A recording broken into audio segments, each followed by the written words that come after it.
পৃথিবীতে কেউ স্থায়ী হয় না, হোক না সে ফেরাউন কিবা নমরুদ, কেউ ভাবে চিরকাল রাইনা। ঠিক কিনা? পৃথিবীতে কেউ স্থায়ী হয় না, হোক না সে ফেরাউন কিবা নমরুদ, কেউ ভাবে চিরকাল রাইনা। চলে যায় সব ছেড়ে যেতে হয়, মৃত্যু মানে না কোনো পরিচয়। চলে যায় সব ছেড়ে যেতে হয়, মৃত্যু মানে না কোনো পরিচয়। সব রাজা মহারাজা আর মহাবীর, সব রাজা মহারাজা আর মহাবীর, কাউকে সে অবকাশ দেয় না। পৃথিবীতে কেউ স্থায়ী হয় না, হোক না সে ফেরাউন কিবা নমরুদ, কেউ ভাবে চিরকাল রাইনা, কেউ ভাবে চিরকাল রাইনা। ফেরাউন শেষ তক ছিল না, মৃত্যু তাকেও ছেড়ে দিল না। ঠিক কিনা? ফেরাউন শেষ তক ছিল না, মৃত্যু তাকেও ছেড়ে দিল না। থেকে গেছে তার সব স্মৃতিচিহ্ন, থেকে গেছে তার সব স্মৃতিচিহ্ন, কেউ আজ তার কথা কয় না। পৃথিবীতে কেউ স্থায়ী হয় না, হোক না সে ফেরাউন কিবা নমরুদ, কেউ ভাবে চিরকাল রাইনা, কেউ ভাবে চিরকাল রাইনা। ওই সেই পিরামিড দাঁড়িয়ে আকাশের দিকে মাথা বাড়িয়ে, ওই সেই পিরামিড দাঁড়িয়ে আকাশের দিকে মাথা বাড়িয়ে, ইতিহাস হয়ে আছে চিরকাল, ইতিহাস হয়ে আছে চিরকাল। ফেরাউন শুধু হবে রয়না, নীল নদ আজও আছে থাকবে, চিরদিন সত্যকে ডাকবে। নীল নদ আজও আছে থাকবে, চিরদিন সত্যকে ডাকবে। ডেকে ডেকে বলে যাবে, ডেকে ডেকে বলে যাবে, কেউ যেন ফেরাউন হয় না, কেউ যেন স্বৈর শাসক হয় না। ঠিক কিনা? পৃথিবীতে কেউ স্থায়ী হয় না, হোক না সে ফেরাউন কিবা নমরুদ, কেউ ভাবে চিরকাল রাইনা, কেউ ভাবে চিরকাল রাইনা। আল্লাহ বলতেছেন, ও আমার বান্দা বান্দিরা, আফা হাসিবতুম, তোমরা কি ধারণা করো, আন্নামা খলাকনাকুম আবাসা, আমি কি তোমাদেরকে অনর্থক রূপে সৃষ্টি করেছি, আমি কি তোমাদেরকে অযথা রূপে সৃষ্টি করেছি, খেলনা রূপে সৃষ্টি করেছি। আমরা ছোটবেলায় অনেক সময় কাদা মাটি নিয়ে খেলাধুলা করি, বালু নিয়ে ধুল নিয়ে খেলাধুলা করি। একটা একটা আকৃতি বানায় আবার ভেঙে ফেলি, বলেন ঠিক কিনা? আল্লাহ বলতেছেন তোমাদেরকে আমি আবাসা খেলনা রূপে সৃষ্টি করি নাই, দুনিয়াতে তোমাদেরকে পাঠিয়েছি। আবার তোমরা যখন দুনিয়া থেকে চলে যাবা তোমাদের জীবনটা শেষ হয়ে যাবে, এমনটা কিন্তু নয়, এমনটা কিন্তু নয়। আমি আল্লাহর কাছে তোমাদেরকে ফিরে আসতে হবে। আল্লাহ বলে ওয়া আন্নাকুম ইলাইনা তুরজাউন, আমি আল্লাহর কাছে তোমাদের সকলকে ফিরে আসতে হবে। আল্লাহ বলেন ওয়া মা খালাকনাস সামাআ ওয়াল আরদা ওয়া মা বাইনাহুমা বাতিলা। সূরা সাদের 11 নম্বর আয়াত আল্লাহ বলেন এই আসমান জমিনের মধ্যে যা কিছু আছে, এই আসমান জমিনের মধ্যখানে, আসমান জমিনের উপরে নিচে যা কিছু আছে, আমি আল্লাহ এগুলোকে বাতিল রূপে সৃষ্টি করি নাই। আমি আল্লাহ কেন সৃষ্টি করেছি? আল্লাহ বলেন ওয়া মা খালাকতুল জিন্না ওয়াল ইনসা ইল্লা লিয়াবুদুন, আমি আল্লাহ মানুষ এবং জিন জাতিকে একমাত্র আমার ইবাদত বন্দি করার জন্য সৃষ্টি করেছি। বলেন সুবহানাল্লাহ। তাফসিরে জালালাইনের মধ্যে লেখেন আল্লামা জালালউদ্দিন সুয়ুতি রহমতুল্লাহি আলাইহি লেখেন লিয়াবুদুনের তাফসির করেছেন এক কথায় আইলিয়ারিফুন, আল্লাহ রব্বুল আলামিনের মারিফাত অর্জন করার জন্য, আল্লাহ রব্বুল আলামিনকে চিনে জেনে আল্লাহর দিকে রওনা হওয়ার জন্য। বলেন সুবহানাল্লাহ।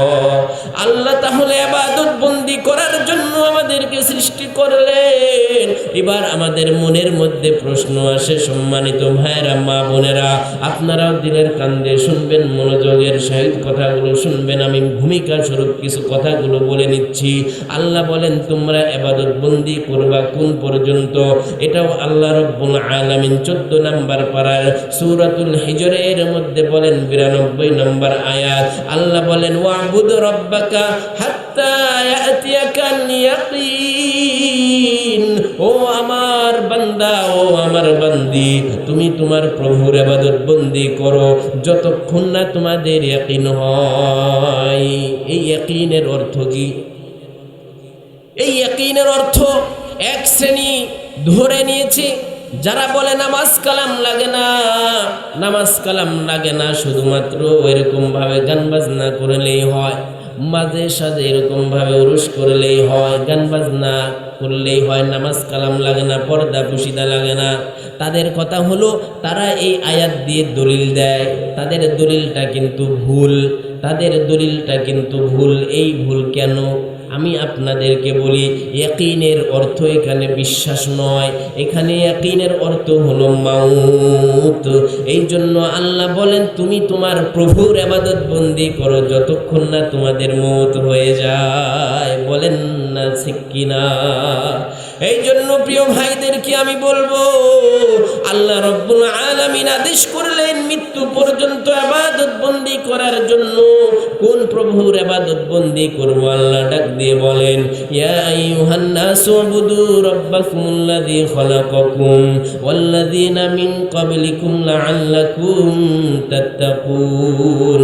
আল্লাহ বলেন হে মানুষেরা, আল্লাহ বলেন হে মানুষেরা। এখানে আল্লাহ মানুষদেরকে উদ্দেশ্য করে সকলকে বুঝিয়েছেন, শুধুমাত্র নামাজিদেরকে ডাক দেন নাই, শুধুমাত্র হাফেজ আলেম মুফতি সাহেবদেরকে ডাক দেন নাই, শুধুমাত্র পুরুষদেরকে ডাক দেন নাই রে ভাইরা ও মা বোনেরা। আপনাদের শুধুমাত্র মহিলাদেরকে আল্লাহ বলে নাই, এখানে আল্লাহ শুধু মুসলমানদেরকে বলে নাই। এখানে তাফসীররা লেখেন, মুফাসসিরিন কিরামরা লেখেন, তাফসীরের মূলনীতি আজকে শিখায় যায় আপনাদেরকে। একটা মূলনীতি আপনারা মনে রাখবেন, এই কুরআনুল কারীম পড়তে গেলে ইয়া আইয়ুহান নাস যত জায়গায় আসবে তত জায়গায় সমস্ত মানুষ উদ্দেশ্য, সমস্ত পেশা শ্রেণীর মানুষ উদ্দেশ্য। আল্লাহ রব্বুল আলামিন যেখানে ডাকবেন ইয়া আইয়ুহাল্লাযীনা আমানু, আমানু দ্বারা যেখানে ইঙ্গিত করবেন, ডাক দিবেন, সেখানে শুধু মুসলমান উদ্দেশ্য। সকলে বলেন মারহাবা। অল্প সময়ের মধ্যে দুইটা মূলনীতি শিক্ষা দিলাম তাফসীরের। বলেন সুবহানাল্লাহ। আপনারা খুশি তো ইনশাআল্লাহ? এই আমার ওয়াজের মঞ্চটা এটা ক্লাস ধরে নিতে হবে আপনাদেরকে। এখান থেকে আপনারা অনেক কিছু শিখতে পারবেন, তবে মনের মধ্যে দিলের মধ্যে গেঁথে নিতে হবে। এখন থেকে আপনারা নিয়ত করেন, আজকের এই মাহফিলে, আজকের এই কর্ণফুলি বাইতুল জান্নাত মসজিদের উন্নতি করবে যে মাহফিল, এই মাহফিলে এসে 2টা বা 3টা কথা আপনারা নিয়ে যাবেন, আর এর উপরে সারা জীবন চলবেন। আল্লাহ রব্বুল আলামিন এর উসিলায় আপনাদেরকে জান্নাত দিতে পারেন কি পারেন না, বলেন ঠিক কিনা? প্রিয় ভাইদেরকে আমি বলি, আল্লাহ রব্বুল আলামিন ডাক দিয়ে বলেন, ইয়া আইয়ুহান নাস উবুদু রাব্বাকুমুল্লাযী খলাকাকুম, হে আমার মানুষেরা, কোন জিনিসের ইবাদত বন্দি করবা? আল্লাহ বলেন, উবুদু রাব্বাকুমুল্লাযী খলাকাকুম, তোমরা ওই প্রভুর ইবাদত বন্দি করো যে প্রভু তোমাদের প্রভু এবং তোমাদের পূর্ববর্তীদেরকে যিনি সৃষ্টি করেছেন সেই প্রভুর ইবাদত বন্দি করো। বলেন সুবহানাল্লাহ। কেন ইবাদত বন্দি করতে হবে? আল্লাহ বললেন, লাআল্লাকুম তাত্তাকুন। আল্লাহু আকবার। আল্লাহ বললেন, লাআল্লাকুম তাত্তাকুন, যাতে করে তোমরা মুত্তাকি হয়ে যেতে পারো, পরহেজগার হয়ে যেতে পারো। বলেন সুবহানাল্লাহ।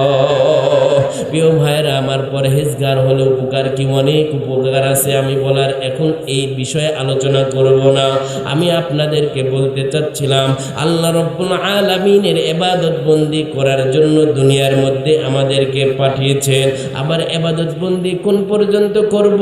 মৃত্যু পর্যন্ত ইবাদত বন্দি করতে হবে। এই জন্য আল্লাহ রব্বুল আলামিনের আয়াত থেকে আমরা জানলাম, এই দুনিয়া চিরস্থায়ী না, এই দুনিয়ায় চিরদিন আমরা কেউ থাকতে পারবো না। আমাদের মা বাবাও দুনিয়াতে অনেকের বেঁচে নাই, অনেকের দাদা দাদি নাই, নানা নানি নাই, শ্বশুর শাশুড়ি নাই, পূর্বপুরুষ নাই, তারা চলে গেছে। একে একে আমরাও চলে যাব, এই দুনিয়ায় কেউ থাকতে পারবো না। আমি এসে আপনাদের গ্রামের কৃতি সন্তান ইঞ্জিনিয়ার হুমায়ুন কবির সাহেবের সাথে গিয়ে আপনাদের কবরস্থানে আমি জিয়ারত করে আসলাম। যে কবরস্থান জিয়ারত করলে দিলটা নরম হয়। ওই কবরস্থানে গিয়ে দেখলাম কত মাইয়েত শুয়ে রয়েছে, তারা কত প্রভাবশালী ছিল, কত টাকা পয়সা ছিল, কত জমিদাতি ছিল, কত মান সম্মান ছিল, ওগুলো কিন্তু কিছুই কবরে যায় নাই। ওই কবরে গিয়েছে কি? ওই কবরে গেছে আমল, ওই কবরে গেছে নেককার সন্তান, ওই কবরে গেছে সদকায়ে জারিয়া। বলেন ঠিক কিনা?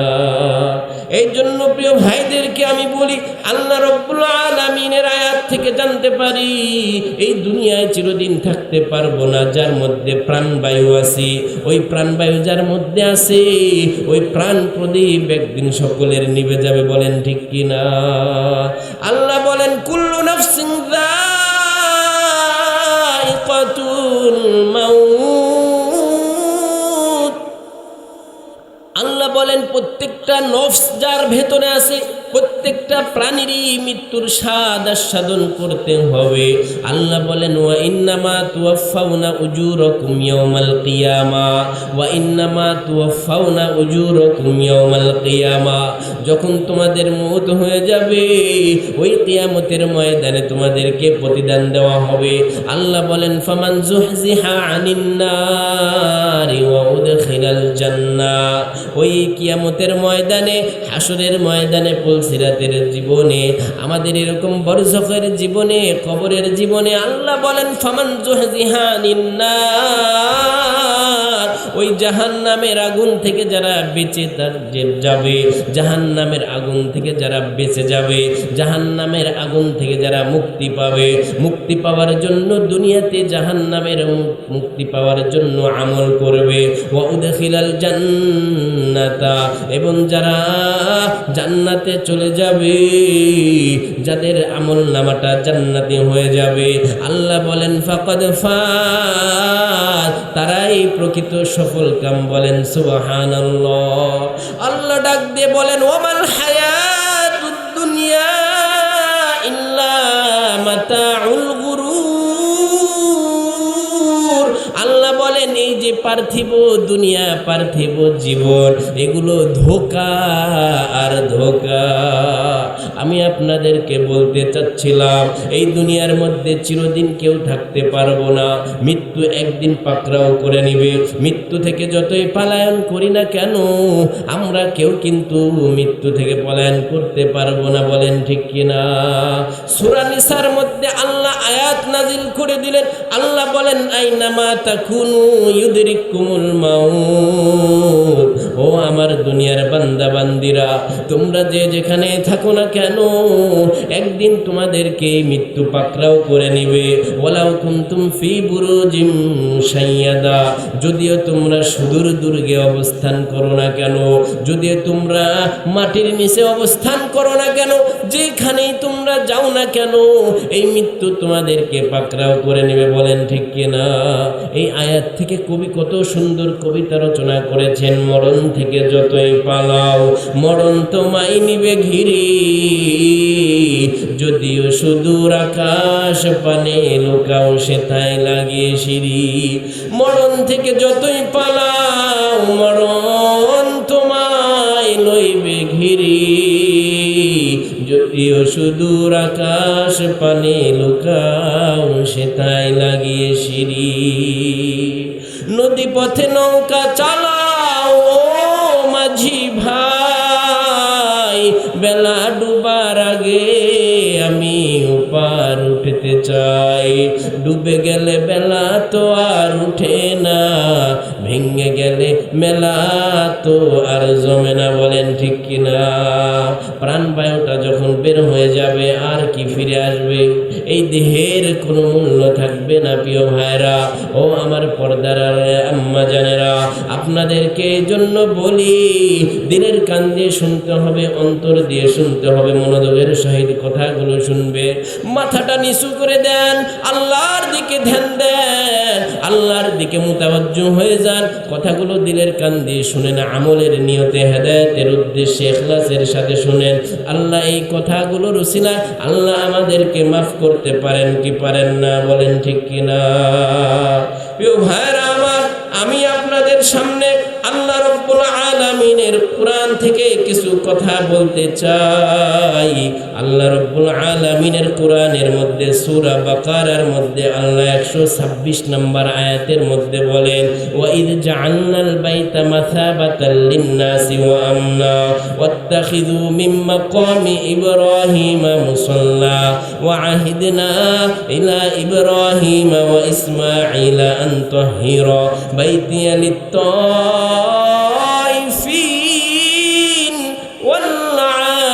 ওয়াল-আকিফিন ওয়ার-রুকআইস সুজুদ। আল্লাহ বলতেছেন ওই সময়কে স্মরণ করো যখন আমি কাবা ঘরকে মানুষদের জন্য এরকমভাবে সমাবেশস্থল বানিয়েছি। হজের সময় আমাদের দেশ থেকে লোকেরা হজে যায় কি যায় না বলেন? সেখানে গিয়ে আরাফাতের ময়দানে মানুষ অবস্থান করে কি করে না বলেন? এটাই আল্লাহ বলতেছেন মানুষের জন্য আমি সমাবেশস্থল করেছি। ও আমনা, এবং ওই কাবা চত্বরকে আমি আল্লাহ নিরাপদ হিসাবে ঘোষণা দিয়েছি, বলেন সুবহানাল্লাহ। আল্লাহ বলতেছেন এবং ওয়াত্তাখিযু মিন মাকামি ইব্রাহিমা মুসাল্লা, আমি আল্লাহ আদেশ করলাম ইব্রাহিমকে, ও ইব্রাহিম তোমার যে ইব্রাহিমের যে স্থানটা আছে মাকামে ইব্রাহিম যেটা, ওইটাকে তুমি নামাজের স্থান বানাও। এবং আল্লাহ বলতেছেন ওয়াহিদনা, এবং আমি তাদের থেকে আদেশ নিলাম, অঙ্গীকার নিলাম, আদেশ করলাম ইলা ইব্রাহিমা ওয়া ইসমাঈলা, ইব্রাহিম আলাইহিস সালাতু ওয়াস সালাম এবং ইসমাঈল আলাইহিস সালাতু ওয়াস সালাম থেকে আদেশ করলাম, অঙ্গীকার নিলাম, আনতাহিরা বাইতিয়া লিত-তাইফিনা, যারা তওয়াফ করতে যাবে, ওয়াল আকিফিনা, এবং যারা সেখানে অবস্থান করবে, ওয়ার রুকআইস সুজুদ, নামাজ পড়বে, রুকু সিজদা করবে, তাদের জন্য ওই কাবা ঘরকে পবিত্র করতে, বলেন সুবহানাল্লাহ। আল্লাহ রাব্বুল আলামিন বলেন ওয়া ইয ক্বালা ইব্রাহিম রাব্বি ইজআল হাযা বালাদান আমিনা, আল্লাহ বলেন ওই সময়কে স্মরণ করো যখন ইব্রাহিম বলল রব্বি, হে আমার প্রভু, ইজআল হাযা বালাদান আমিনা, আপনি এই ঘরকে, কাবা ঘরকে নিরাপদ ঘর বানায় দেন, ওয়ারযুক আহলাহু মিনাস সামারাত, এবং এই কাবা ঘরের আশেপাশে যারা বসবাস করে তাদের জন্য আপনি সুন্দর সুন্দর রিজিকের, অগণিত রিজিকের ব্যবস্থা করে দেন, ফল ফলাদির ব্যবস্থা করে দেন। বলেন সুবহানাল্লাহ। আল্লাহ বলতেছেন কাদের জন্য? মান আমানা বিল্লাহি ওয়াল ইয়াউমিল আখির, যারা আল্লাহর প্রতি এবং আখিরাতের দিবসের প্রতি ঈমান আনে তাদের জন্য। আল্লাহ বলতেছেন, তবে আল্লাহ বলতেছেন ওমান কাফারা, যে আমার কুফরি করলো, আমার সাথে শরীক করলো, আমাকে প্রভু হিসেবে মানল না, আমার ওয়াহদানিয়াতকে অবিশ্বাস করলো, তাওহীদে বিশ্বাসী হলো না, আমিও তাকে রিজিক দিব একটি নির্দিষ্ট সময় পর্যন্ত। ফাউমাত্তিউহু কলিলান, অল্প সময় পর্যন্ত। সুম্মা আযতাররুহু ইলা আযাবিন নার, অতঃপর আমি আল্লাহ তাদেরকে জাহান্নামের আগুনে নিক্ষেপ করব। আল্লাহ বলেন ওয়া বিসাল মাসীর।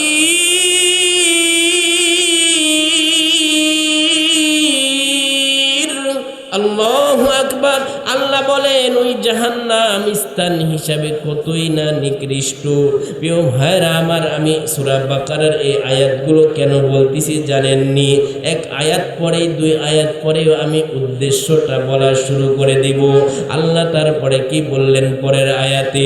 ওয়া ইয ইয়ারফাউ ইব্রাহিমুল কওয়াইদা মিনাল বাইতি ওয়া ইসমাঈল, যখন ইব্রাহিম আলাইহিস সালাতু ওয়াস সালাম এবং ইসমাঈল আলাইহিস সালাতু ওয়াস সালাম কাবা ঘরের ভিতটা তুললেন, কাবা ঘরের ভিতটা যখন স্থাপন করলেন, তখন আল্লাহর কাছে দোয়া করেন, রব্বানা তাকাব্বাল মিন্না ইন্নাকা আনতাস সামিউল আলিম।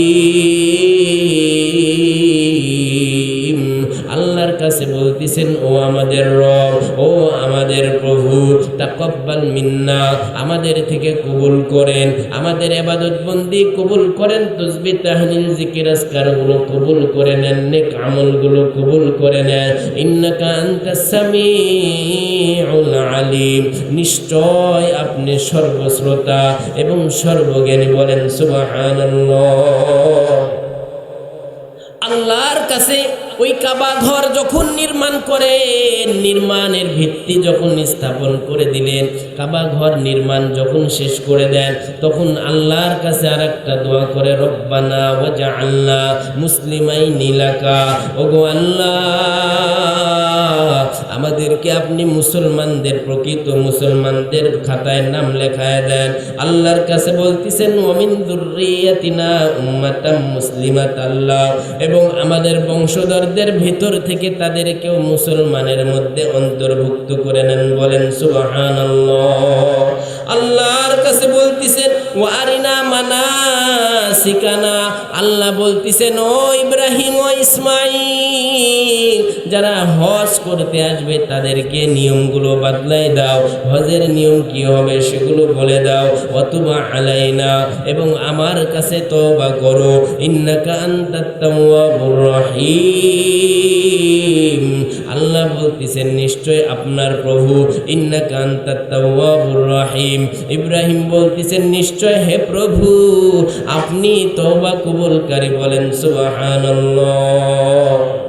আমি এতগুলো আয়াত পাঠ করলাম একটা কথা আপনাদেরকে বোঝানোর জন্য।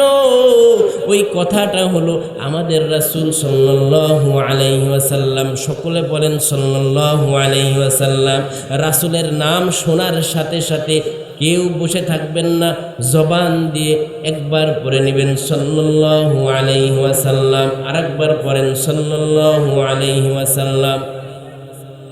আজকের দিনটা, আজকের রাত্রটা তো সম্ভবত বৃহস্পতিবার রাত না, জুমার দিন কিন্তু শুরু হয়ে গেছে। কারণ আরবি তারিখ শুরু হয় মাগরিব থেকে, তাই না? মজার একটা হাদিস আছে, এই জুমার রাত্রে, জুমার দিনে আল্লাহর নবী খাস করে বলেছেন এই দিনে তোমরা বেশি বেশি আমার প্রতি দুরূদ পাঠ করো। বলেন সুবহানাল্লাহ। আল্লাহর নবী ডাক দিয়ে বলেন, ও আমার সাহাবারা, সল্লু আলাইয়া সলাতান কাসীরাতান ইয়াউমাল জুমআ, জুমার দিন তোমরা বেশি বেশি আমার প্রতি দুরূদ পাঠ করো। ফা ইন্না সলাতাকুম মা'রুদাতুন আলাইয়া, কেননা তোমাদের দুরূদ পাঠ করাটা আমি নবীর রওজায় পৌঁছানো হয়। বলেন সুবহানাল্লাহ। আমাদের যুগে বর্তমান সময়ে এক শ্রেণীর মানুষ আছে যারা বাড়াবাড়ি করে, যারা সারাসারি করে, তাদের মধ্য থেকে তারা বলে নবীজি কিন্তু রওজায় জীবিত না। বলেন নবীজিও মারা গেছে। বলেন নাউযুবিল্লাহ। নবীজি রওজায় জিন্দা রয়েছে। স্বাভাবিকভাবে দুনিয়ার ওনার ইন্তেকাল হয়েছে, উনি মারা যান নাই। ইন্তেকালের অর্থ কি? এক জায়গায় থেকে আরেক জায়গায় স্থানান্তরিত হওয়া।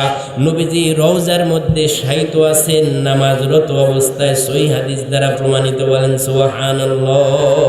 এই হাদিস থেকেও প্রমাণ পাবেন আপনারা। সাহাবারা জিজ্ঞেস করলেন, ইয়া নবী, ইয়া রাসূলুল্লাহ, ইয়া হাবিবাল্লাহ, কাইফা সলাতুনা মা'রুদাতুন আলাইকা ওয়া ক্বাদ ইরমাইতা, আপনার কাছে কিভাবে আমাদের দুরূদটা পৌঁছানো হবে অথচ আপনি মারা যাবেন, মারা যাওয়ার পরে পচে গলে শেষ হয়ে যাবে।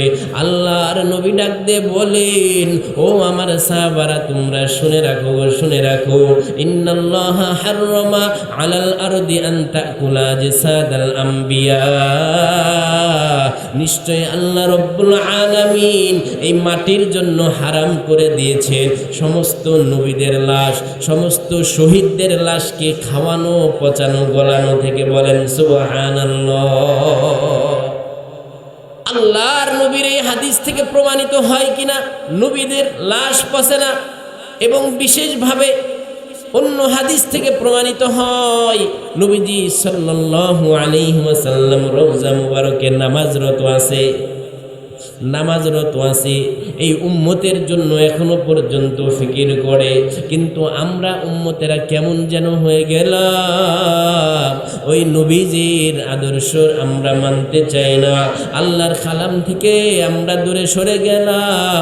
যাই হোক, ওই নবী বললেন, মান সাল্লা আলাইয়া সালাতান ওয়াহিদাতান সাল্লাল্লাহু আলাইহি আশারা, যে বান্দি আল্লাহর নবীর প্রতি অর্থাৎ আমার প্রতি একবার দুরূদ পাঠ করবে, আল্লাহ রব্বুল আলামিন তার প্রতি 10 বার রহমত নাজিল করবেন। বলেন সুবহানাল্লাহ। আল্লাহর নবী বলেন, মান সাল্লা আলাইয়া ওয়াহিদাতান, যে ব্যক্তি আমার উপরে, সে পুরুষ হোক বা নারী হোক, আমার প্রতি একবার দুরূদ পাঠ করবে, আল্লাহ রব্বুল আলামিন ওয়াহাত্তু আনহু মিনাল খতিআতি আশারা, আল্লাহ রব্বুল আলামিন তার গুনাহের আমলনামা থেকে 10টি গুনাহ মাফ করে দিবেন। বলেন সুবহানাল্লাহ। আল্লাহর নবী বলেন, মান সাল্লা আলাইয়া ওয়াহিদাতান, যে বান্দি, যে উম্মতেরা আমার প্রতি একবার দুরূদ পাঠ করবে, আল্লাহ রব্বুল আলামিন ওয়া কাতাবা লাহু মিনাল হাসানাতি আশারা, আল্লাহ রব্বুল আলামিন তার আমলনামায় 10টি নেকি লিখে দিবেন। বলেন সুবহানাল্লাহ। আল্লাহর নবী বলেন, মান সাল্লা আলাইয়া ওয়াহিদাতান, যে বান্দিরা, যে ব্যক্তি, যে উম্মত আমার প্রতি একবার দুরূদ পাঠ করবে, ওয়ারফা লাহু মিনাদ দারাজাতি আশারা, আল্লাহ রব্বুল আলামিন তার 10টা মর্যাদা বৃদ্ধি করে দিবেন। বলেন সুবহানাল্লাহ। এই জন্য নবীর নাম যতবার আসে ততবার সাল্লাল্লাহু আলাইহি ওয়াসাল্লাম পড়তে রাজি আছি তো ইনশাআল্লাহ। আল্লাহ কবুল করেন। সকলে বলেন আল্লাহুম্মা আমিন। যাই হোক প্রিয় ভাইরা আমার, সম্মানিত তাওহীদি জনতা, আমি আপনাদের কাছে বুঝাতে চাচ্ছিলাম, এতগুলো আয়াত আমি তেলাওয়াত করেছি, পাঠ করেছি, আয়াতগুলোর অর্থ আমি আপনাদেরকে শুনিয়েছি একটা কারণে, সেই কারণটা হলো আমাদের নবীর জন্য ইব্রাহিম আলাইহিস সালাতু ওয়াস সালাম দোয়া করেছিলেন অনেক দোয়া, তার মধ্যে সর্বশেষ ফাইনাল দোয়া হয়েছিল চারটা। ওই চারটা দোয়া করেছিলেন ইব্রাহিম আলাইহিস সালাতু ওয়াস সালাম আল্লাহর কাছে ওই দোয়াটা এত পছন্দ হয়েছে, আল্লাহ রাব্বুল আলামিন দোয়াটা কুরআনুল কারীমের মধ্যে উল্লেখ করে দিয়েছেন। বলেন সুবহানাল্লাহ। ওই চার কাজের জন্যই নবীজি এই দুনিয়ার মধ্যে এসেছেন, ওই চার কাজের জন্য নবীজির আগমন এই দুনিয়ার মধ্যে ঘটেছে। সকলে বলেন ঠিক কিনা? কোন চার কাজে? আয়াতের মধ্যে আল্লাহ রাব্বুল আলামিন বলেন, রব্বানা ওয়াবাস ফীহিম। আল্লাহর কাছে দোয়া করেন কে? ইব্রাহিম আলাইহিস সালাতু ওয়াস সালাম আল্লাহর কাছে দোয়া করেন, ওগো আমাদের প্রভু, ওগো আমাদের রব, ওগো আমাদের আল্লাহ, আপনার কাছে আমি প্রার্থনা করি গো আল্লাহ, ওয়াবাস ফীহিম রাসূলাম মিনহুম, ওগো আল্লাহ আমার বংশের মধ্য থেকে এমন একজন দূত, এমন একজন পয়গম্বর, এমন একজন নবী, এমন একজন রাসূল প্রেরণ করুন যে রাসূলের কাজ হবে চারটা। কয়টা বলেন? চারটা। এক নম্বর হলো ইয়াতলু আলাইহিম আয়াতিকা। এক নম্বর কাজ কি? সকলে বলেন ইয়াতলু আলাইহিম আয়াতিকা। যে নবী মানুষদেরকে কোরআনের আয়াত তেলাওয়াত করে শোনাবেন, যে নবী মানুষদেরকে কোরআন শিক্ষা দিবেন। বলেন সুবহানাল্লাহ। তাহলে আমি আপনি মুসলমান, সেই নবীর উম্মত আমরা। সেই নবীর উম্মত হয়ে বুকের মধ্যে হাত দিয়ে বলতে পারবেন কি কোরআনটা সহি শুদ্ধভাবে শিখেছে? শিখার কোনো বয়স নাই। কত বয়স্ক মানুষ কোরআন শরীফ শিখে ফেলে, ছোটবেলায় বুঝে নাই, ছোটবেলায় শিখলেও ভুলে গেছে, এখন তারা প্র্যাকটিস করে, এখন তারা অনুশীলন করে কোরআনটা শিখে নেয়। ও আমার আম্মা জানেরা, আপনাদের মধ্য থেকেও যারা কোরআন তেলাওয়াতটা জানেন না, ওই কোরআন তেলাওয়াতটা শিখে নেন। আল্লাহ ডাক দিয়ে বলেন, ওয়ালাকাদ ইয়াসসারনাল কুরআনা লিযিকরি ফাহাল মিন মুদ্দাকির। তোমাদের মধ্যে কি এমন কেউ আছে যে বান্দা বান্দিরা আমার কোরআনটা শিখবে?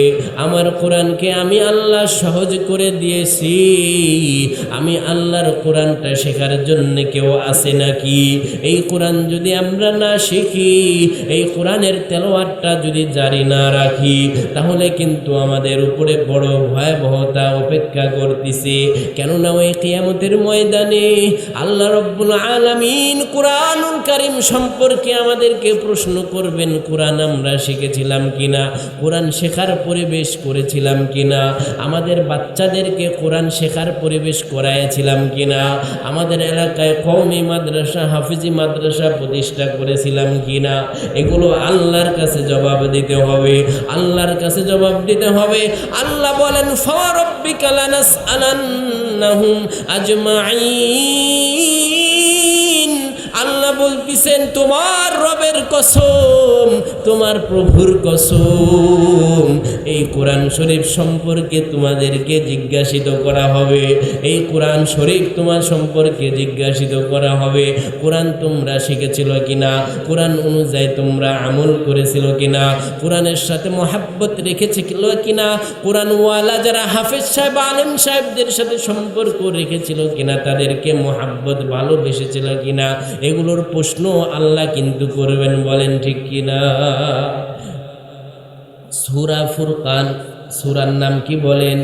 সূরাতু ফুরকানের 31 নম্বর আয়াত।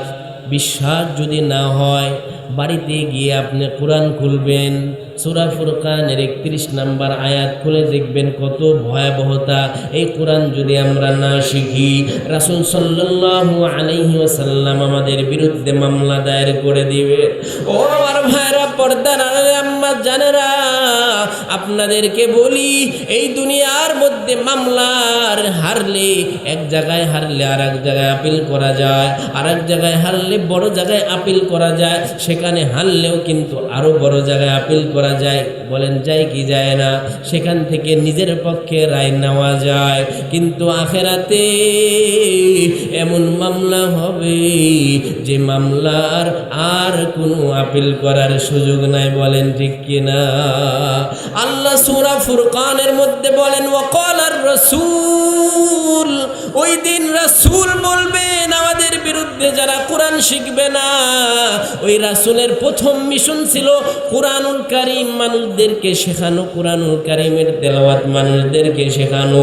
ওই মিশন থেকে যারা দূরে সরে যাবে, কোরআনের মক্তব থেকে যারা দূরে সরে থাকবে, কোরআনের মাদ্রাসা থেকে কওমি হাফেজি মাদ্রাসা থেকে যারা দূরে সরে থাকবে, তাদের জন্য আল্লাহর নবী এরকম মামলা দায়ের করে দিবেন।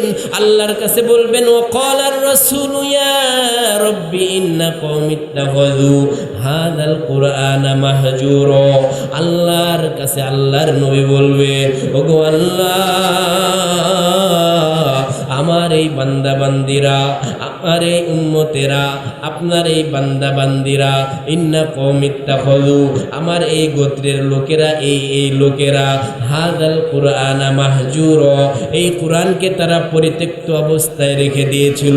কোরআনকে শিখে নাই, শিখলেও তেলাওয়াত করে নাই, তেলাওয়াত করলেও বিশুদ্ধভাবে শিখে নাই, শুদ্ধভাবে তেলাওয়াত করে নাই, তেলাওয়াত করলেও আমল করে নাই। কোরআনুল কারীমের মধ্যে কত আমল আছে, ওই আমল করার দরকার আছে না নাই? সম্মানিত ভাইরা আমার, এই জন্য আপনাদেরকে বলি এই কোরআন থেকে বিমুখ হওয়া যাবে না রে ভাই। এই কোরআনকে যদি ভুলে যায়, আল্লাহ কিয়ামতের ময়দানে আমাদেরকে ভুলে যাবেন। বলেন ঠিক কিনা? আল্লাহ রব্বুল আলামিন কিয়ামতের ময়দানেও কিন্তু আমাদেরকে ভুলে যাবেন। এই কোরআনকে ভুলে গেলে আল্লাহ সূরা তোহার মধ্যে বলেন ওমান আ'রাদা আন যিকরি ফাইন্না লাহু মাঈশাতান দানকা ওয়া নাহশুরুহু ইয়াওমাল কিয়ামাতি আ'মা। এই কোরআন থেকে যারা বিমুখ হয়ে যাবে, মুখ ফিরিয়ে নেবে, আল্লাহ বলতেছেন কি জানেননি? আল্লাহ বলতেছেন এই কোরআনকে দুনিয়ার মধ্যে যারা ভুলে যাবে, আল্লাহ বলতেছেন তাদেরকে আমি হাসর করাবো অন্ধ অবস্থায়। ওই সময় আমরা বলবো ইয়া রব্বি, হে আমার প্রভু, লিমা হাসারতানি আ'মা, আপনি কেন আমাদেরকে হাসর করাইলেন অন্ধ অবস্থায়? ওয়াকাদ কুনতু বাসীরা, অথচ দুনিয়ার মধ্যে আমরা চক্ষুষ্মান ছিলাম। আল্লাহ বলবেন কাযালিকা তাতকা আয়াতুনা, দুনিয়ার মধ্যে যেমনি ভাবে আমার আয়াতগুলো, কোরআনগুলো তোমার কাছে গেছিল কোরআন শেখার জন্য, কোরআন শেখার পরিবেশ কায়েম করার জন্য, তোমার এলাকায় একটা কওমি বা হাফেজি মাদ্রাসা কায়েম করার জন্য প্রস্তাবনা এসেছিল, তোমরা মুখ ফিরিয়ে নিয়েছো, কোরআন শেখো নাই, কোরআন শেখার জন্য ব্যবস্থাও করো নাই। ওই কবরস্থান আছে, কবরস্থানের পাশে একটু তেলাওয়াত হলে কবরবাসীরা শান্তি পায়, বা একটু দূরে হলেও সমস্যা নাই, তারা শান্তি পায়। এই কোরআন তোমরা শেখাও নাই, শোনাও নাই, এই কোরআনকে তোমরা ভুলে গেছিলা। আতাতকা আয়াতুনা ফানাসিতাহা ওয়া কাযালিকাল ইয়াওমা তুনসা, তুমি যেমন ভাবে ভুলে গেছিলা, আমিও ঠিক তেমনি ভাবে আজকে তোমাদেরকে ভুলে যাব। বলেন নাউযুবিল্লাহ। আমরা আল্লাহর কাছে আশ্রয় চাই, আমরা আল্লাহর কাছে পানা চাই। এই কোরআন থেকে আমরা বিমুখ হব না, দূরে সরে যাব না। বলেন ঠিক কিনা? এই কোরআনের সাথে আমরা আছি তো ইনশাআল্লাহ, এই কোরআন তেলাওয়াত করতে রাজি আছি তো ইনশাআল্লাহ। এই কোরআন যে ঘরে সকাল সন্ধ্যা তেলাওয়াত হবে, ওই ঘরে অভাব থাকবে না, ওই ঘরে রহমত নাজিল হবে, ওই ঘরে সকিনা নাজিল হবে, অশান্তি হবে না, রিজিকে বরকত হবে। বলেন সুবহানাল্লাহ। সমাধান চাও যদি জীবনে মরণে, ফিরে যাও খুঁজে নাও চোখ রাখো কোরআনে। সমাধান চাও যদি জীবনে মরণে, ফিরে যাও খুঁজে নাও চোখ রাখো কোরআনে। তবেই পাবে সুখ শান্তির ঠিকানা, তবেই পাবে সুখ শান্তির ঠিকানা। যদি মেনে নাও তুমি মনে প্রাণে, সমাধান সমাধান চাও যদি জীবনে মরণে, ফিরে যাও খুঁজে নাও চোখ রাখো কোরআনে, ঠিক কিনা? এত চির অম্লান চির মুক্তির গান, এত চির অম্লান চির মুক্তির গান, এ যে মহাবাণী খোদার কালামে পাক, বলেন ঠিক কিনা? এই দুনিয়ার সেই দুনিয়া, এই দুনিয়ার সেই দুনিয়া, মুক্তি পাবে তুমি দোজাহানে। সমাধান সমাধান চাও যদি জীবনে মরণে, ফিরে যাও খুঁজে নাও চোখ রাখো কোরআনে, ফিরে যাও খুঁজে নাও চোখ রাখো কোরআনে। এ বাণী সকলের নয় শুধু মুমিনের, যারাই চলবে মেনে ফল পাবে কোরআনের। ঘরে বলো কিবা রাষ্ট্রে বলো, অশান্তি দূর করে শান্তি আনে। সমাধান সমাধান চাও যদি জীবনে মরণে, ফিরে যাও খুঁজে নাও চোখ রাখো কোরআনে। যাহার পরশ পে পাথর হলো সোনা, সন্দেহ ভুল নেই যার একটি কোনা, বলেন ঠিক কিনা? আরবের যুগে কোরআনের সংস্পর্শ পেয়ে নবীজির কাছে সে কত জাহেলরা, কত এরকম নিমক হারামেরা, আল্লাহর অবাধ্যকারীরা, তাগুতেরা ঠিক হয়েছে, সোনা ফসল ফলেছে, বলেন ঠিক কিনা?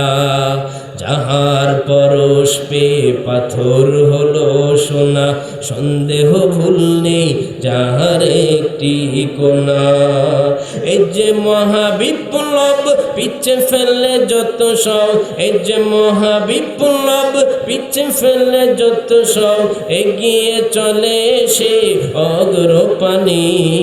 সমাধান সকলে সমাধান চাও যদি জীবনে মরণে, ফিরে যাও খুঁজে নাও চোখ রাখো কোরআনে। সমাধান চাও যদি জীবনে মরণে, ফিরে যাও খুঁজে নাও চোখ রাখো কোরআনে।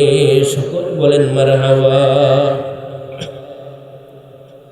সম্মানিত ভাইরা আমার, পর্দার আড়ালে আম্মা জানেরা, আপনাদেরকে যে বিষয়টা বলছিলাম, নবীজি দুনিয়ার মধ্যে এসেছেন কয় কাজে বলেন? চার কাজে এসেছে। প্রথম কাজ হলো ইয়াতলু আলাইহিম আয়াতিকা, আল্লাহর কালামের তেলাওয়াত শেখানোর জন্য কোরআন শিখাবে, কোরআনের তেলাওয়াত শিখাবে, কোরআনের তেলাওয়াত শিক্ষা দিবে মানুষদেরকে, কোরআনুল কারীম শিক্ষা দিবে। তারপরের কাজ কি? নবীর দ্বিতীয় কাজ হলো ওয়ায়ুআল্লিমুহুমুল কিতাবা, আল্লাহ রাব্বুল আলামিনের যে কিতাবগুলো আছে, নবীজির যে হাদিসগুলো আছে, ওগুলো সম্পর্কে মানুষদেরকে ধারণা দিবে, শিক্ষা দিবে, বলেন সুবহানাল্লাহ। তারপরে নবীজির কাজ ওয়াল হিকমাতা, হিকমা প্রজ্ঞা জ্ঞান বিজ্ঞান, এগুলো নবীজি উম্মতকে শিক্ষা দিবে, বলেন সুবহানাল্লাহ। এই দুনিয়ায় চলতে কি কি দরকার, এই দুনিয়ার বিভিন্ন ধরনের জিনিস আছে, সেগুলো জানার দরকার আছে না নাই? সব কিছু নবীজি আমাদেরকে শিক্ষা দিয়ে গেছে। আমরা স্বাভাবিকভাবে, আমরা এরকমভাবে ভাত কিভাবে খাবো, আমরা সাধারণত অজু ইস্তেঞ্জা কেমন করব, 1 নম্বর 2 নম্বর কিভাবে ফিরবো সেটাও বলা আছে। সংসার কিভাবে করব, ব্যবসা বাণিজ্য কিভাবে করব, চাকরি বাকরি কিভাবে করব, মানুষদের সাথে লেনদেন, আদব মুআশারাত, সব কিছু বলে দেওয়া আছে না নাই? আল্লাহ রাব্বুল আলামিন বলতে বলতেছেন 4 নাম্বার কাজ হলো নবীজি ওয়াইজাক্কিহিম, মানুষদেরকে তারা আত্মশুদ্ধি করবে, মানুষদেরকে তারা আত্মশুদ্ধি করবে। নবীজি মানুষদেরকে আত্মশুদ্ধি করবে এবং একজন মানুষ অর্থাৎ এই বিষয়ে যে অভিজ্ঞ সে অন্যদেরকে আত্মশুদ্ধি করাবে। বলেন সুবহানাল্লাহ। আমি আপনাদের কাছে যে 4টি বিষয়ের কথা বললাম, 1 নম্বর কুরআনুল কারীমের তেলাওয়াত, 2 নম্বর কিতাব, 3 নম্বর হিকমা জ্ঞান বিজ্ঞান প্রজ্ঞা শিক্ষা দেওয়া, 4 নম্বর আত্মশুদ্ধি অর্জন করা। এই আত্মশুদ্ধি অর্জন করাটা নিজের মধ্যে এরকমভাবে যদি আপনার ভেতরে যদি শুদ্ধি না থাকে, আপনার ভেতরে যদি পরিষ্কার না থাকে, কলবটা পরিষ্কার না থাকে, তাহলে কিন্তু দেখবেন আপনার দ্বারা গুনাহ হতেই থাকবে। বলেন ঠিক কিনা? আপনাদের এলাকায় দেখলাম এই যে আজকের মাহফিলের যিনি সভাপতি, অনেক বছর যাবত উনি বড় একটা পদে আছেন, তারপরে ওনার বাড়িতে ঢুকলে আমার কাছে মনে হলো না উনি এরকম মানুষ। আমি আশ্চর্য হয়েছি এবং মনে মনে আল্লাহর কাছে বললাম, ওগো আল্লাহ, এই সমস্ত বান্দারা আছে দেখেই তো দুনিয়ার মধ্যে কিছু কাজ হয়। বলেন ঠিক কিনা? যাই হোক, নিজের মধ্যে আত্মশুদ্ধি দরকার আছে না নাই? আত্মশুদ্ধি এটা একা একা কোনোদিন হয় না, এটা একা একা কোনোদিন হয় না। এরকমভাবে লোহার মধ্যে যদি জং ধরে, ওই লোহা একা একা কি ওই জং ছুটাতে পারে? বলেন, কোনো দিন জং ছুটাতে পারে না। এখানে আল্লাহ কি ব্যবহার করেছেন? কুন ফেল ওয়াইজাক্কিহিম, বাবু তাফঈলের। এখানে আল্লাহ বোঝাতে চান ওয়াইজাক্কিহিম, আত্মশুদ্ধি এটা একজন হয় না, একা একা হয় না। যেমন শিক্ষা একই বাবের মাজদার বাবে তাফঈল থেকে এসেছে। আত-তাফঈলু মানে শেখানো। ইংরেজিতে একটা সেন্টেন্স আত-তাফঈলু, শেখানো। এই শেখানো এটা কিন্তু শিক্ষা গ্রহণ একা কি হয়? আপনি শেখার জন্য কি আপনার উস্তাদ দরকার হয় নাই? আপনি হাফেজ হয়েছেন, উস্তাদ দরকার হয়েছে কি হয় না? আপনি ডাক্তার হয়েছেন, উস্তাদ লেগেছে কি লাগে নাই? আপনি ইঞ্জিনিয়ার হয়েছেন, আপনি জজ ব্যারিস্টার হয়েছেন, আপনার শিক্ষক আছে না নাই? ঠিক তেমনিভাবে তাজকিয়া এমন একটা কাজ, নবীরা সাহাবাদেরকে শিক্ষা দিয়েছেন। আমাদের আপনাদের দয়ার নবী, মায়ার নবী হযরত মুহাম্মদ মুস্তাফা সাল্লাল্লাহু আলাইহি ওয়াসাল্লাম আত্মশুদ্ধি এটা নিজে সাহাবাদেরকে হাতে কলমে শিক্ষা দিয়েছেন। ওই সাহাবাদের মধ্যে হযরত আলী রাদিয়াল্লাহু তাআলা আনহু আত্মশুদ্ধির জগতে একজন সম্রাট ছিলেন। ওনার পরে এরকমভাবে হতে হতে এসে আমাদের যুগে, আমাদের 100 বছর আগে হযরত আশরাফ আলী থানভী রহমতুল্লাহি আলাইহি, হাজী এমদাদুল্লাহ মুহাজির মাক্কি রহমতুল্লাহি আলাইহি সহ বর্তমানে এরকমভাবে আমাদের যুগে অনেক আল্লাহর ওলিরা আছে, হক্কানি আল্লাহর ওলি, যারা বাস্তবে আত্মশুদ্ধি মানুষদেরকে করায়, যারা এরকমভাবে আমাদের বাতিনি রোগ যেগুলো আছে, আমাদের জাহিরি রোগ, জ্বর, ঠান্ডা, মাথা ব্যথা, আমাদের নানান ধরনের ডায়াবেটিক্স রোগ হয়, অনেক ধরনের রোগ হয়। এই রোগের জন্য আমাদের বাজারে নিম্নে পক্ষে 20-30টা ডাক্তারের দোকান আছে না নাই? কিন্তু আমার ভেতরে, আপনার ভেতরে গীবতের একটা রোগ আছে, মিথ্যা বলার একটা রোগ আছে, জেনা করার একটা রোগ আছে, চগলখুরি করার একটা রোগ আছে। এই রোগের ওষুধ আমাদের দরকার আছে না নাই? এই রোগের ওষুধটার কথাই হলো আত্মশুদ্ধি, তাজকিয়া। বলেন সুবহানাল্লাহ। সম্মানিত ভাইরা, এখন বর্তমান যুগে ডাক্তারের কাছে আপনারা যান, ওই ডাক্তার জাহিরি রোগ, আমাদের প্রকাশ্যে যে রোগ আছে, এই রোগের কথা ডাক্তার যদি বলে, ও ভাই আপনার 4টা রোগ আছে, কি কি রোগ? বলে ডায়াবেটিক্স রোগ, এরকমভাবে আপনার গ্যাসের সমস্যা আছে, আলসারের সমস্যা আছে, আপনার রক্ত চলাচলের সমস্যা আছে, বড় বড় 4টা রোগের কথা বলছে। এবার বলতেছে, আমি যেভাবে বলবো ওইভাবে যদি আপনি না চলেন, তাহলে কিন্তু দুনিয়ার মধ্যে বেশি দিন থাকতে পারবেন না, যে কোনো সময় স্ট্রোক করে মারা যেতে পারেন। ওই বান্দা তখন, ওই ব্যক্তি তখন কেমন তার অবস্থা হবে? ডাক্তারকে বলবে, ডাক্তার সাহেব কোনো সমস্যা নাই, আপনি আমাকে যেভাবে বলবেন সেইভাবেই আমি চলবো। ডাক্তারও বলতেছে মৃত্যুর আগ পর্যন্ত আমি তোমাকে যেইভাবে বলবো সেইভাবে চলতে হবে, যদি না চলো তাহলে বেশি দিন কিন্তু তোমার এরকম গ্যারান্টি নাই, বেশি দিন তুমি থাকতে পারবা না। এবার ওই বান্দা ডাক্তারের কাছে আঁটুসাঁটু হয়ে বসে, হাত জোর করে বলে, ডাক্তার সাহেব আপনি আমাকে যেভাবে বলবেন, যে নিয়ম বাতলায় দিবে ওই নিয়ম অনুযায়ী চলবো। ডাক্তার এবার বলে, আপনি গরুর গোস্ত খাইতে পারবেন না, খাসির গোস্ত খাইতে পারবেন না, এরকম ভালো কিছু খাইতে আসে না নাই। ওই ব্যক্তি তাই করে, কিন্তু আল্লাহ যে বললেন, ও আমার বান্দারা তোমরা নামাজ পড়ো, নামাজ না পড়লে তোমাদের কিন্তু খবর আছে। আল্লাহ বললেন তোমরা কোরআন তেলাওয়াত শেখো, কোরআন তেলাওয়াত করো, এটা যদি না করো তাহলে খবর আছে। আল্লাহ বললেন তোমরা তোমাদের এলাকার মধ্যে একটা মাদ্রাসা কায়েম করো, যেখানে বাচ্চারা কোরআন তেলাওয়াত করবে, তাহাজ্জুদের সময় উঠবে, উঠে তাহাজ্জুদ পড়বে, আল্লাহর কাছে হাত তুলে দোয়া করবে, আল্লাহর কাছে দোয়া করবে, এলাকাবাসীদের জন্য দোয়া করবে, তারা কোরআন তেলাওয়াত করবে, ঠান্ডার সময় ওঠে উজু করে কত সুন্দরভাবে তেলাওয়াত করবে। এই সময় ওই বাচ্চাদের ওই ব্যবস্থা তোমরা করে দাও নাই। তোমরা যদি করতা তাহলে তো এলাকাবাসী যারা মারা গেছে তারাও নাজাত পাইতেও পারতো। বলেন ঠিক কিনা?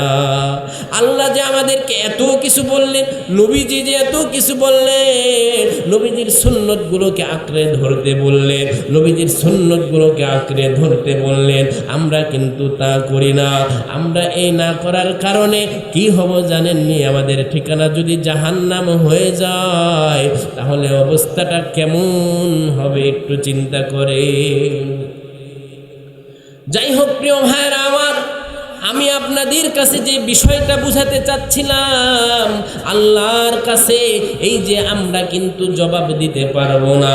আল্লাহ যে বিষয়গুলো বলে দিলেন, যে হুকুম আহকামগুলো বললেন, ওইগুলা যদি আমরা না মারি, না বুঝি, তাহলে আল্লাহর কাছে কি জবাব দিব? এই সংসার কইরা জীবনটা নষ্ট করে দেওয়া যাবে না রে ভাইরা আমার। হায়াত যতদিন আছে নেক কাজ করেই যাব। আল্লাহ কোন উসিলায় কবুল করেন বলা যায় না। নেক কাজ করে এরকমভাবে আপনি আমল করে আপনি শত বছর আমল করেও কোনো গ্যারান্টি দিতে পারবেন না আল্লাহ যে এই আমলের বিনিময়ে আপনাকে জান্নাত দেবে। বলেন ঠিক কিনা? আল্লাহর রহমতের আশা খুঁজতে হবে, আল্লাহর নেক কাজের উসিলা গ্রহণ করতে হবে, আল্লাহর ভালো ভালো কাজগুলো যেগুলো আছে সেগুলো করতেই থাকতে হবে। কোন কাজটা যে আল্লাহর কাছে কবুল হয়ে যায়, সৎকায় জারিয়া যে কাজগুলো আছে সেগুলো করতে হবে। আমি আপনাদেরকে একটা উদাহরণ দিলে হবে। এরকমভাবে বাইহাকি শরীফের মধ্যে একটা হাদিস আছে, আল্লাহর এই জমিনের মধ্যে বিচিত্রময় মানুষ রয়েছে, এই জমিনের মধ্যে নানান জায়গায় নানান ধরনের পরিবেশ রয়েছে। আল্লাহর এই জমিনের মধ্যে একটা জায়গা ছিল, হাদিসের মধ্যে নবীজি বলেন একটা জায়গা যেখানে সমুদ্রের মধ্যে, আল্লাহর নবী বলেন সালাসুনা জিরাআন, অর্থাৎ ওই সমুদ্রের মাঝখানে একটা পাহাড়, যার চতুর্পাশে এদিকেও লম্বা 40-30 হাত, আবার পাশেও 30 হাত, এরকমভাবে চতুর্ভুজ 30 হাত। এই 30 হাত একটা পাহাড়, এই পাহাড়ের মধ্যে আল্লাহর একটা বান্দা বাস করতো শুধুমাত্র। বলেন সুবহানাল্লাহ। আল্লাহর ওই বান্দাকে আল্লাহ রব্বুল আলামিন কিভাবে সেখানে মানুষ করেছেন দেখেন, উদাহরণটা দিলে বুঝবেন। আল্লাহ রব্বুল আলামিনের পয়গম্বর বলেন, ওই সমুদ্রের মধ্যে মধ্যখানে একটা পাহাড়, ওই পাহাড়ের মাঝখানে এরকমভাবে ওই বান্দা বসবাস করে। সে খাবে কি? ওই সমুদ্রে তো সমস্ত সমুদ্রের পানি তো লবণাক্ত, ওই লবণাক্ত পানি তো সে খেতে পারবে না। আবার সেখানে কোনো চাষাবাদও হয় না, কোনো গাছ গোছালিও নাই, সে খাবে কি? আল্লাহ রব্বুল আলামিন ওই বান্দার জন্য ওই সমুদ্রের মাঝখানে একটা পাহাড়, ওই পাহাড়ের মধ্যে একটা আনার গাছ তৈরি করে দিলেন। বলেন সুবহানাল্লাহ। ওই আনার গাছ থেকে প্রতিদিন একটা করে আনার ধরে, ওই আনারটা সে খেয়ে জীবিকা অর্জন করে। এবং ওই পাহাড়ের মধ্যে এরকমভাবে এই যে আমাদের নগ আছে, এই নগের মতো একটা ঝর্ণা প্রবাহিত করে দিলেন। বলেন সুবহানাল্লাহ। ওই ঝর্ণা দিয়ে মিষ্টি সুমিষ্ট পানি, স্বচ্ছ পানি আল্লাহ রব্বুল আলামিন বের করে দিলেন। বলেন সুবহানাল্লাহ। চারপাশ নোনা পানি, মাঝখানে আবার মিষ্ট পানি। বলেন না সুবহানাল্লাহ। যাই হোক, আমি যে বিষয়টা আপনাদেরকে বুঝাতে চাই, আল্লাহ রব্বুল আলামিনের ওই বান্দা সকালবেলায় উঠে দেখে আনার গাছে একটা আনার ধরেছে, ওই আনারটা সে খায়, আবার ওই ঝর্ণা থেকে পানি প্রবাহিত হয়, ওই ঝর্ণা দিয়ে সে উজু করে আবার পান করে। এরকমভাবে তার সারাদিনের খিদা নিবারণ হয়ে যায়। ওই বান্দা, হাদিসের কিতাবের মধ্যে লেখা হয়েছে, ওই বনি ইসরায়েলের ওই বান্দাটা এই আল্লাহর জমিনের মধ্যে হাজার হাজার বছর ইবাদত বন্দি করেছে। বলেন সুবহানাল্লাহ। যাই হোক, ওই বান্দায় আল্লাহর কাছে দোয়া করে, ওগো আল্লাহ, আমাকে দুনিয়াতে পাঠিয়েছেন আপনি, একদিন আমার এই দুনিয়া থেকে চিরতরে বিদায় নিয়ে চলে যেতে হবে। যাই হোক, আমি যখন বিদায় হয়ে যাব, আমার বিদায়টা যেন আমি যখন সেজদা অবস্থায় যাই তখন যেন বিদায় নেই। বলেন সুবহানাল্লাহ। আল্লাহর কি কাম! ওই বান্দা একদিন নামাজে দাঁড়িয়েছে, নামাজরত অবস্থায় সেজদায় চলে গেছে, সেজদারত অবস্থায় মালাকুল মউত এসে তার জানটা কবজ করে নিয়েছে। এবার ওই বান্দার মনের আশাও পূর্ণ হলো। এবার হাদিসের মধ্যে যেভাবে এসেছে, আল্লাহ রব্বুল আলামিন বিচার দিনের দিবসে ফায়সালার জীবন যখন শুরু হয়ে যাবে, যখন বিচার কার্য শুরু হয়ে যাবে, তখন আল্লাহ রব্বুল আলামিন ওই বান্দাকে বলবেন, ওগো আমার বান্দা, উদখুলিল জান্নাতা বিরহমাতি, তুমি আমার রহমতে জান্নাতে প্রবেশ করো। এবার ওই বান্দা বলবে, লা ইয়া আল্লাহ, লা ইয়া রব্বি, হে আমার প্রভু, এটা তো হতে পারে না। আমি এরকমভাবে শত শত বছর ইবাদত বন্দি করলাম, শত শত বছর ইবাদত বন্দি করলাম, এই শত শত বছর ইবাদত বন্দিগির কি মর্যাদা হলো? আমি আপনার রহমতের মাধ্যমে জান্নাতে যেতে চাই না, আমি আমার ইবাদতের মাধ্যমে জান্নাতে যেতে চাই। বলেন নাউযুবিল্লাহ।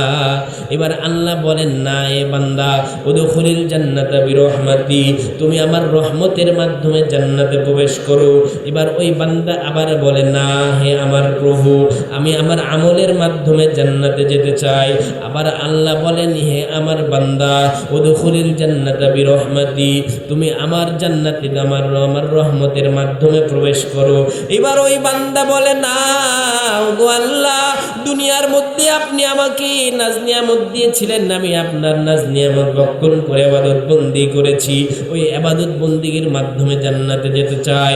এবার আল্লাহ বলেন, ও আমার ফেরেশতারা, তোমরা তাকে এই হাসরের অবস্থাটা একটু দেখাও, তাদের আমলের কি দাম একটু দেখাও। এবার ওই বান্দাকে হাসরের ময়দানে ছেড়ে দিয়েছে, মাঝখানে একটা জায়গায় ছেড়ে দিয়েছে। এবার ওই হাসরের ময়দানে ওই বান্দা রোদের মধ্যে এরকম ভাবে সূর্যের তাপ, পিপাসার্ত হয়ে গেছে, ঘুরে খানা নাই, পানি নাই, কোনো কিছুই নাই। ওই বান্দা এবার পিপাসার্ত হয়ে গেছে, এবার পানি পানি করতেছে, জিহ্বাটা পড়ে যায়, কলিজাটা শুকিয়ে যায়। এবার হঠাৎ করে দেখে একটা ফেরেশতা, পানি লাগবে নি, পানি লাগবে নি, এই কথা বলে আর যায়। ওই বান্দা এবার ফেরেশতাকে ডাকে, ফেরেশতাকে ডেকে বলে, ওগো ফেরেশতা, আমার কলিজাটা শুকিয়ে যায়, আমার জিহ্বাটা পুড়ে যায়, আমাকে কি একটু পানি দেওয়া যাবে? এবার ওই ফেরেশতা বলে, হ্যাঁ হ্যাঁ অবশ্যই দেওয়া যাবে। বলে দেন। বলে, এটা তো দুনিয়া না যে দুনিয়ায় তুমি টিউবওয়েলে পানি চাপ দিলা আর পানি খাইবা, মোটরের সুইচ টিপ দিলা, মোটর থেকে পানি বের হলা, জগ নিয়ে গ্লাসে ঢেলে খাইলা, এটা তো দুনিয়া না। দুনিয়াতে আল্লাহ তোমাদেরকে এরকম পানি বিনামূল্যে খাওয়াইছিল, হাওয়া বাতাস খাওয়াইছিল, কিন্তু এখানে পানি বিক্রি হয়। এবার ওই বান্দা বলে, এখানে তো আমার টাকা নাই, কি দিয়ে কিনবো? বলে, এখানে বিনিময় হয় আমলের মাধ্যমে, আমলের মাধ্যমে কেনা বেচা হয়। এবার ওই বান্দা বলে, ঠিক আছে, আমাকে এক গ্লাস পানি দাও। বলে এক গ্লাস পানির দাম হলো আপনি যতদিন ইবাদত বন্দি করেছেন তত দিনের বিনিময়। বলেন না সুবহানাল্লাহ। এবার ওই বান্দা তার ইবাদত বন্দেগী সব তাকে দিয়ে দিয়েছে। এবার এক গ্লাস পানি খায়, এবার এক গ্লাস পানি খায়া তৃষ্ণা মিটে না, পিপাসার হৃদয় নিয়ে আবার বলে ও ফেরেশতারা গ্লাস পানি দেওয়া যায়নি। এবার বলে দেও, আমল দেও। আমল তো আর নাই, করে পানিও আমার কাছে আর নাই, পানিও দেওয়া যাবে না। এবার ওই বান্দার এরকম ভাবে আল্লাহর কাছে দৌড় দিয়ে চলে যায়, আল্লাহর কাছে গিয়ে বলে ওগো আল্লাহ, আমার ভুল ভেঙেছে, আমি আপনার রহমতের মাধ্যমে জান্নাতে যেতে চাই। এবার আল্লাহ রব্বুল আলামিন ফেরেশতাদেরকে ডাক দিয়ে বলেন, ও আমার ফেরেশতারা রে, আমার বান্দা ভুল বুঝতে পেরেছে, আমার বান্দাকে আমার রহমতের মাধ্যমে জান্নাতে প্রবেশ করে দেওয়া। বলেন সুবহানাল্লাহ। সুতরাং প্রিয় ভাইরা আমার, আমাদের আমলের জোরে জান্নাতে যেতে পারবো না, তবে আমল ছাড়াও যাবে না, আমল করতেই হবে। আমল ছাড়লেও সমস্যা আছে। দুনিয়ার মধ্যে কোন আমলের বিনিময়ে আল্লাহ জান্নাতে দিবেন ঠিক নাই, দুনিয়ার মধ্যে কোন সদকা জারিয়ার মাধ্যমে আল্লাহ জান্নাতে দিবেন এটা ঠিক নাই। এই জন্য প্রিয় ভাইদেরকে বলি, সম্মানিত এলাকাবাসীদেরকে বলি, আল্লাহর নবী 4 কাজ নিয়ে দুনিয়ার মধ্যে এসেছিলেন। এই 4টা কাজটা আপনারা জারি রাখতে হলে এলাকার মধ্যে হাফেজিয়া কওমিয়া মাদ্রাসার দরকার আছে। বলেন ঠিক কিনা? সম্মানিত এলাকাবাসী, মা বোনেরা, আপনাদের লক্ষ্য করে শুনবেন কথাগুলো। এই যে 4 কাজ নবীজি নিয়ে আসলেন, এই 4 কাজই এই হাফেজিয়া কওমিয়া মাদ্রাসায় হয়। প্রথম কাজ ছিল কি? কোরআন তেলাওয়াত, কোরআন তেলাওয়াতের শিক্ষা দেওয়া। এটা কওমি মাদ্রাসায় আছে না নাই? হাফেজি মাদ্রাসায় আছে না নাই? তারপরে কিতাব পাঠ করা। কিতাব পাঠ করা বলতে নামাজ পড়বেন কেমনে, রোজা রাখবেন কেমনে, এরকম আপনি ওযু করবেন কেমনে, আপনি ফরজ গোসল ফরজ রোজা কেমনে পালন করবে, সব কিছু মাদ্রাসায় শেখানো হয় কি হয় না? তারপরে আরেকটা কাজ হিকমা, জ্ঞান বিজ্ঞান, এগুলো মাদ্রাসায় শেখানো হয়। বলেন ঠিক কিনা? তারপরে চতুর্থ কাজ ওয়াইজাক্কিহিম, আত্মশুদ্ধি। এই আত্মশুদ্ধির কাজটাও মাদ্রাসায় হয়। বলেন ঠিক কিনা? এই জন্য আপনাদেরকে বলি, জাতির শ্রেষ্ঠ সন্তান, 1000 বছরের শ্রেষ্ঠ বাঙালি আমরা যাদেরকে বলি তারা কিন্তু নয়, 1000 বছরের শ্রেষ্ঠ বাঙালি তারা নয়। আমাদের আলেম উলামা, এই দুনিয়ার মধ্যে যারা কোরআনওয়ালা আছে, যার ভেতরে কোরআন আছে, চাই সে জেনারেল হোক, চাই সে যে লাইনে হোক না কেন, যার ভেতরে কোরআনের জ্ঞান আছে, যার ভেতরে কোরআনটা আছে, ওই বান্দা ওই বান্দি হলো জাতির শ্রেষ্ঠ সন্তান। বলেন ঠিক কিনা? আল্লাহ রব্বুল আলামিনের ঘোষণাও এমন। আবার এরকম ভাবে দরবারে রিসালাত থেকে ঘোষণা এসেছে, খায়রুকুম মান তাআল্লামাল কুরআনা ওয়া আল্লামা। আল্লাহর নবী বলেন, তোমাদের মধ্যে সর্বশ্রেষ্ঠ উম্মত কারা, সর্বশ্রেষ্ঠ বান্দা বান্দি কারা? তারাই হলো যারা কোরআনুল কারীম শিক্ষা দেয় এবং কোরআনুল কারীম শিক্ষা গ্রহণ করে। বলেন সুবহানাল্লাহ। এই জন্য ভাইদেরকে বলি, আমি বলে যাই মুসাফির মানুষ, আমি আপনাদেরকে অনেক মহাব্বত করি। এলাকায় এসে আপনাদের কবরস্থানও জিয়ারত করেছি। এই জন্য একটা দিলের সম্পর্ক, আত্মার সম্পর্ক হয়ে গেছে আলহামদুলিল্লাহ। আমি আপনাদের কাছে একটা আবদার রেখে যাই, রাসূলের যে 4 কাজ, এই 4 কাজ জিন্দা রাখার দরকার আছে না নাই? আল্লাহর নবী সাল্লাল্লাহু আলাইহি ওয়াসাল্লাম হাদিসের মধ্যে বলেন, মান আহইয়া সুন্নতি ফাকাদ আহাব্বানি, যে ব্যক্তি আমার মিশন আমার সুন্নতকে জিন্দা করলো, ফাকাদ আহাব্বানি, সে আমাকে ভালোবাসলো। ওমান আহাব্বানি কানা মাই ফিল জান্নাহ, আর যে ব্যক্তি আমাকে ভালোবাসলো সে ব্যক্তি আমার সাথে জান্নাতে যাবে। বলেন সুবহানাল্লাহ। তাহলে আপনাদের এলাকায় রাসূলের ঘরের দরকার আছে না নাই? রাসূলের সুন্নাতের চর্চা জিন্দা করার দরকার আছে না নাই? রাসূলের আদর্শ বাস্তবায়ন করার দরকার আছে না নাই? সম্মানিত ভাইরা আমার, রাসূলের এই 4 কাজ আমাদের প্রত্যেকের জীবনের পাঠ হতে হবে, কুরআনুল কারীম তেলাওয়াত করতে হবে। এরকমভাবে আমাদেরকে মাসালা মাসাইল যেগুলো জানা দরকার সেগুলো শিখতে হবে। আমাদের জন্য আল্লাহ রাব্বুল আলামিন কত শত আমাদের জন্য আল্লাহ রাস্তা খুলে দিয়েছেন। আমরা যদি একটা চেষ্টা করি তাহলেই কিন্তু আল্লাহ আমাদেরকে দিয়ে দিবেন, বলেন ঠিক কিনা? ও আমার ভাইরা, আল্লাহর এই জমিনের মধ্যে এসেছেন, আল্লাহর জমিনের মধ্যে এসে ওই পরকালীন জিন্দেগির জন্য আমরা যদি পাথেও সংগ্রহ না করি, পুঁজি যদি অর্জন না করি, তাহলে আমাদের অবস্থা কিন্তু ভালো হবে না। কেননা সূরা কসসের মধ্যে আল্লাহ বলেন, ওয়াবতাগি ফীমা আতাকাল্লাহুদ দারুল আখিরা। আল্লাহ বলেন, ও আমার বান্দা বান্দিরা, এই দুনিয়ার মধ্যে তোমাদেরকে পাঠিয়েছিলাম, এখান থেকে তোমরা আখিরাতের পুঁজি সংগ্রহ করে নাও, কবরের সামানা অর্জন করে নাও, হাসরের সামানা অর্জন করে নাও। আল্লাহ বলতেছেন, ওয়ালা তানসা নাসিবাকা মিনাদ দুনিয়া, দুনিয়ার অংশ ভুলিও না, ওয়া আহসিন কামা আহসানাল্লাহু ইলাইক, দুনিয়ার মধ্যে যারা আছে তাদের প্রতি সদয় হও, দুনিয়ার মধ্যে তোমাদের নিচে যারা আছে, অধস্তন যারা আছে তাদের প্রতি তোমরা উত্তম আচরণ করো। আল্লাহ রাব্বুল আলামিন বললেন, বাল তুসিরুনাল হায়াতাদ দুনিয়া ওয়াল আখিরাতু খায়রুন ওয়া আবকা। আল্লাহ বলতেছেন, ও আমার বান্দা বান্দিরা, আমি এত ওয়াজ করি, এত নসিহত করি, নসিহত কেমনে করলেন?